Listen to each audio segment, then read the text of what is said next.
मेरे भाइयों, राहु को लोग अपने अपने ढंग से परिभाषित करते हैं। शास्त्रों में भी राहु के बारे में बहुत कुछ बताया गया। राहु को अंधकार कहते हैं लोग, राहु को भ्रम कहते हैं, राहु को धुंध कहते हैं, राहु अराजकता भी है, राहु वो बीमारियां भी हैं जिन बीमारियों को डॉक्टर कहते हैं कि इसमें तो दवा ही खानी पड़ेगी, ये बीमारी कभी ठीक नहीं हो सकती। यानी वो बीमारियां जो अनक्यूरेबल हैं वो सभी राहु है। राहु को जहां तक मैंने महसूस किया है, इन सबके साथ साथ राहु एक तड़प है, एक अतृप्त इच्छा की तड़प जो आपके अंदर विद्यमान रहती है। और इस अतृप्त इच्छा की पूर्ति करता है केतु, और केतु फिर इस कदर उसकी पूर्ति करता है कि उस वस्तु से, उस स्थिति से वैराग्य हो जाता है। राहु तड़प पैदा करता है और केतु उसकी इतनी ज्यादा उपलब्धता दे देता है कि उससे वैराग्य हो जाता है। यही है राहु और केतु। इस वीडियो में चर्चा करने वाला हूं कर्क राशि पर। जो मीन राशि का राहु गोचर हो रहा है, उसका कर्क राशि पर क्या प्रभाव पड़ेगा। कर्क राशि से नवम भाव में राहु का गोचर कर्क राशि वालों को क्या दे सकता है। हर जगह सकारात्मक पक्ष भी होते हैं, नकारात्मक पक्ष भी होते हैं। हर ग्रह न पूरी तरह से पॉजिटिव होता है, न पूरी तरह से निगेटिव होता है। मिला जुला सब कहीं असर दिखता है। सिर्फ राहु के गोचर को देख करके आप अपने भविष्य का निर्धारण नहीं कर सकते। जन्म कुंडली में अन्य जो स्थितियां हैं ग्रहों के गोचर की, उनका भी प्रभाव पड़ता है। और आपके जन्म कुंडली में चल रहे दशाओं और अंतरदशाओं का प्रभाव भी पड़ता है। तो ये सिर्फ राहु की गोचर को देख करके अपने भविष्य का निर्धारण कर लेना ये बहुत उचित नहीं कहा जाएगा। मेरे भाइयों, मैं हूं पंडित दिनेश नारायण पांडे और आप देख रहे हैं अपना लोकप्रिय चैनल ग्रहवाणी। एक निवेदन आपसे कि अगर मेरे इस वीडियो को देख रहे हैं और आपको कुछ अच्छा समझ में आ रहा है तो कृपया मेरे चैनल को सब्सक्राइब करिएगा और बेल आइकन को दबाना भूलिएगा नहीं, क्योंकि इसी के दबाने से आपके पास हमारे हर वीडियो का नोटिफिकेशन आपके पास बहुत जल्दी पहुंचता है और आप जान जाते हैं कि नया वीडियो अपलोड हुआ है। मेरे भाइयों, 30 अक्टूबर 2023 से लेकर के 18 मई 2025 के बीच में राहु का गोचर मीन राशि पर, और आपके कर्क राशि के आप व्यक्ति हैं तो आपके नवम भाव में गोचर होगा।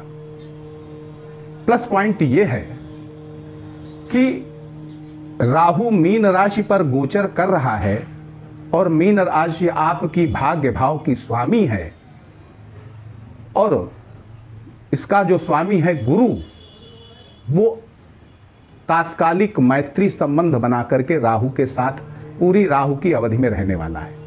यानी राहु से शत्रुता न रह करके राहु की मित्रता रहेगी गुरु से। ये इसका सकारात्मक पक्ष है। और दूसरा सकारात्मक पक्ष ये है कि आपकी राशि से ये जो राहु का गोचर हो रहा है चांदी के पाए से हो रहा है। अब चांदी के पाए से जब होता है तो राहु बहुत बुरे रिजल्ट नहीं देता है। अब चर्चा करता हूं वीडियो की विषय वस्तु की। मेरे भाइयों, राहु नवम भाव में जब गोचर करता है तो उसकी प्रथम दृष्टि आपके लग्न पर पड़ती है। जैसे मैंने बताया कि लग्न पर पड़ना आपके अंदर मानसिक उथल पुथल मचाती है, एक तड़प पैदा करती है उस चीज की जिस चीज को पाने के लिए आप पिछले कई वर्षों से लालायित हैं और वो चीज आपको उपलब्ध नहीं हो पाई। आप विदेश जाना चाहते हैं और विदेश जाने में कई तरह की बाधाएं आ रही थी। ऐसी ही तड़प, और इस तड़प को बढ़ा देगा ये राहु। और जब तड़प बढ़ जाती है तो व्यक्ति के प्रयास भी तेज हो जाते हैं, उस चीज को पाने के लिए प्रयास भी तेज हो जाते हैं और जब प्रयास किए जाते हैं तो सकारात्मक परिणाम देगा यही राहु, क्योंकि भाग्य भाव के स्वामी से ये तात्कालिक मैत्री बना करके बैठा हुआ है। आकस्मिक रूप से आपकी उन इच्छाओं को ये पूर्ति देगा, उन अतृप्त इच्छाओं की पूर्ति करेगा जो आपने अपने मन में कई सालों से बना रखी हैं। अपार धन दे सकता है, आपकी विदेश यात्रा करा सकता है, आपको विदेश में सेटल कर सकता है।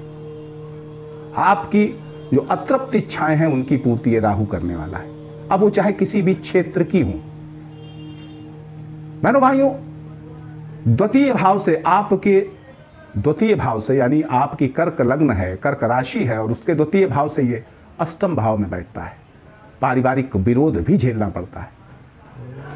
पारिवारिक विरोध झेलते हुए भी आप अपने आप को अच्छे से स्टैंड अप कर पाएंगे, अच्छे से स्थापित कर पाएंगे, क्योंकि आपके तृतीय भाव से सप्तम भाव में राहु, और राहु की तृतीय भाव पर दृष्टि। इसका मतलब ये आपको अब बैठने नहीं देगा, ये आपको आराम नहीं फरमाने देगा, आपको प्रेरित करेगा, आपको जबरदस्ती एक्टिव करेगा, और वही एक्टिवनेस तो आपकी सफलता का मूल मंत्र बन जाएगी। चतुर्थ भाव से छठे भाव में ये राहु का गोचर आपकी सुख सुविधाओं की वृद्धि करेगा, और सुख सुविधाओं में आने वाली जो बाधाएं हैं उनका शमन करेगा। मोटर व्हीकल और जो भी मोटर व्हीकल है, आप जो मकान खरीदना चाहते हैं, जो भूमि खरीदना चाहते हैं, उसके उस इच्छा की पूर्ति में जो बाधाएं आ रही थी वो सब अब दूर हो जाएंगी। बहनों भाइयों, ये जो राहु का गोचर है ये आपके लिए विशिष्ट उपलब्धियां लेकर के आने वाला है। इससे आप निराश न हो कि राहु नवम भाव में गोचर कर रहा है तो आपके लिए अच्छा नहीं होगा, भाग्य आपका खोटा होगा। ये ऐसा करने वाला नहीं है। वहीं पंचम भाव से अगर देखा जाए तो पंचम भाव में राहु की स्थिति है। इसका मतलब यह है कि आपकी सोच भी क्रांतिकारी हो जाएगी। आप अब उस तरह से नहीं सोचेंगे जैसे आप पीछे सोचते रहे। अब करो या मरो की रणनीति अपनाएंगे, और अपनी इच्छाओं की पूर्ति में चाहे कौन सा भी रास्ता अपनाना पड़े, एन केन प्रकारण साम दाम दंड भेद सभी का इस्तेमाल करते हुए आप अपने लक्ष्य को हासिल करेंगे। वहीं छठे भाव से चतुर्थ भाव में इसका मतलब यह है कि विरोधी तो रहेंगे, लेकिन वो विरोधी आपका कुछ बिगाड़ नहीं पाएंगे। सप्तम भाव से तृतीय भाव में राहु का गोचर, आपकी जो धर्म पत्नी है वो भी आपको, आपका स्पाउस आपको बहुत प्रेरित करेगा, और उसकी प्रेरणा से आप अपने लक्ष्य को हासिल कर पाएंगे। आप अपने दाम्पत्य जीवन में जीवन साथी का बहुत सहयोग प्राप्त करेंगे। अष्टम भाव से द्वितीय भाव में ये भी एक गुप्त इच्छाएं जो हैं, जिनको आज तक आपने किसी से कहा नहीं है, उनकी भी पूर्ति करेगा। दसम भाव से द्वादश भाव में जो राहु का गोचर है ये भी कहीं ना कहीं आपका जो कर्म है उस कर्म को बदलाव देगा। आप एक घिसी पीटी परिपाटी परंपरा में नहीं चलोगे, कुछ बदलाव करोगे। और वहीं एकादश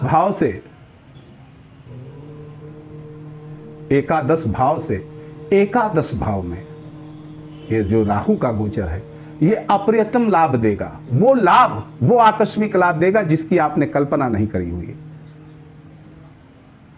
और वहीं द्वादश भाव से दसम भाव में बेशक अगर आप विदेश जाने के इच्छुक हैं, अपने कार्य का विदेश में विस्तार करना चाहते हैं, विदेशी संपर्क में हैं, तो इसके अच्छे लाभ आपको यही राहु देने वाला है। कुल मिलाकर के जो राहु की स्थिति है ये आपके लिए चिंताजनक न होकर के आपके लिए तरक्की देने वाली है।